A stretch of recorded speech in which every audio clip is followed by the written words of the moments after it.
بسم الله الرحمن الرحيم. السلام عليكم ورحمة الله وبركاته. معكم خالد المصري من موقع المصري للمعلومات. الشرح اليوم هيكون بيتكلم النهاردة عن برنامج الميديا، لتشغيل الميديا زي الفيديوهات زي الميوزك.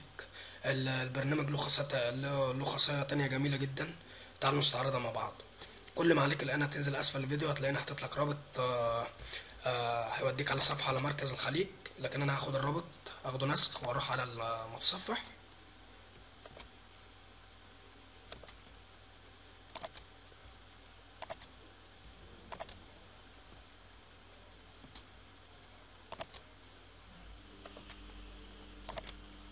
فتح لنا الصفحة على مركز الخليج اهي.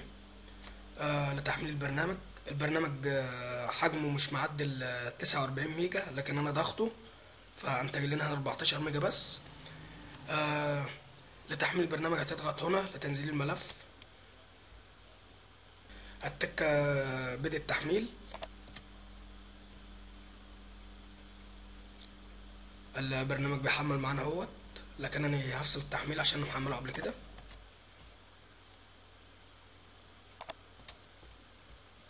بعد التحميل ما يخلص عندك هينتج لك ملف WinRAR زي كده مضغوط.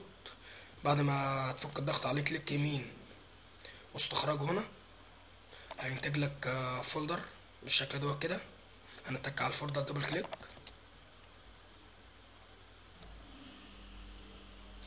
زي ما انتم شايفين انا مش انا رفعت لكم النسخه اللي هي مش بالتثبيت، مش تثبتها على الجهاز، لا النسخه دي محموله، يعني تتك على ايقونه البرنامج يشتغل عندك. عاوز تعمل لها نسخه على سطح المكتب اعمل لها براحتك. فاحنا دلوقتي هنتك دبل كليك على ايقونه البرنامج زي ما انتم شايفين.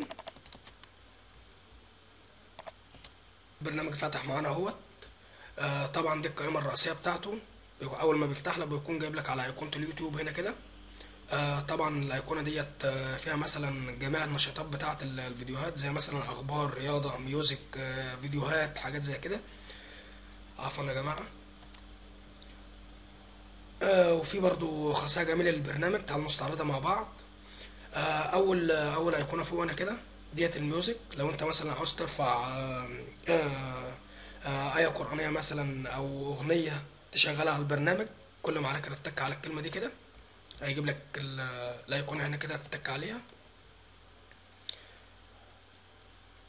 هتحدد الملف اللي انت عاوز تحدده الميوزك وهيشتغل على طول. يعني مثلا على سبيل المثال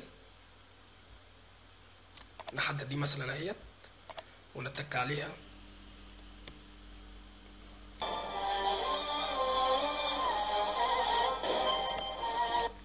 زي ما انتم شايفين يا جماعة الملف الميوزك اشتغل معانا.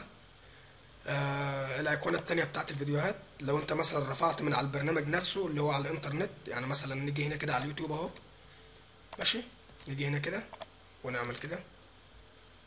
لو انت مثلا حملت فيديو من الفيديوهات ديت ونيجي هنا كده على اليوتيوب على الفيديو دي فيديوز ديت، لو انت عاوز ترفع ملف فيديو تشغله زي الام بي 3 كده زي ما حاولنا المره اللي فاتت كده. وديت لو انت مثلا رافع فيديو من الفيديوهات اللي هي ديت على البرنامج، هتيجي هنا داونلود هتلاقيه متحمل لك هنا كده.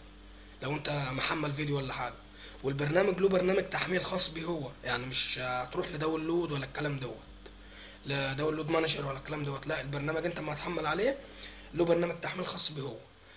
اللي انت بتحمله كله هيظهر لك في الايقونه دي هنا كده فيديو ودوت. لو انت حابب تشغل فيديو من على الكمبيوتر عندك. اما دي بقى التالت خيار، ثواني بس نلغي الحاجات دي كده. اما تالت خيار دوت قناه بي بي سي، زي مثلا اخبار، اخر فيديوهات نزلت على قناه بي بي سي بيرفعها لك هنا كده. مثلا على سبيل المثال نتك على ديت زي ما انتم شايفين اخر فيديوهات نزلت على قناه بي بي سي. نشوف دي كده برضو. عفوا يا جماعه. دوس على تالت خيار برضو اهو، اخر فيديوهات بتنزل على قناه البي بي سي. وديت برضو حاجات خاصه بالبرنامج. نتك عليها كده اهوت زي ما انتم شايفين.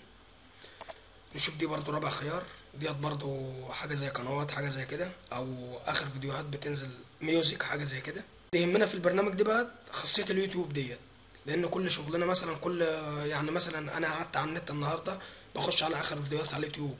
كل اللي يهمنا احلى خاصيه في البرنامج هي خاصيه اليوتيوب ديت. اهي اخر فيديوهات نزلت على اليوتيوب، من ناحيه اخبار، من ناحيه رياضه، من ناحيه ميوزك، من ناحيه اي حاجه.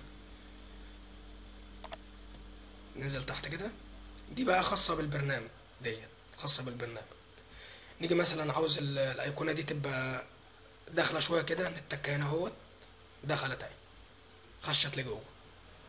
ماشي، نطلعها تاني.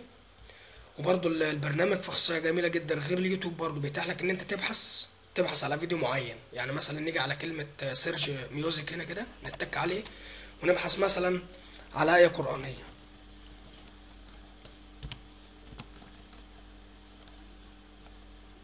اهو، زي ما انتم شايفين يا جماعة، بيبحث معانا اهو. وهنشوف الوقت بحث لنا يا جماعة على القرآن الكريم اللي احنا كتبناه اهو، لتشغيل مثلا اي مقطع او اي ميوزك. هتتك هنا بلاي هنا كده مثلا. نيجي مثلا نبحث برضو على القرآن الكريم فيديو، كل ما علينا هنتك على سيرش فيديو وهيبحث لنا برضه. زي ما انتم شايفين يا جماعة، بحث لنا على الفيديو اهو اهوت. لتشغيل اي فيديو برضه هتتك بلاي. ماشي. وعندك القائمة ديت لو مش عاوزها زي بالمنظر دوت، مثلا اتنين زي بعض جنب بعض كده، لا احنا نيجي هنا كده مثلا اهو، وتبقى واحدة بس. نيجي مثلا على التالتة ديت اهو، حسب المنظر اللي يريحك كده.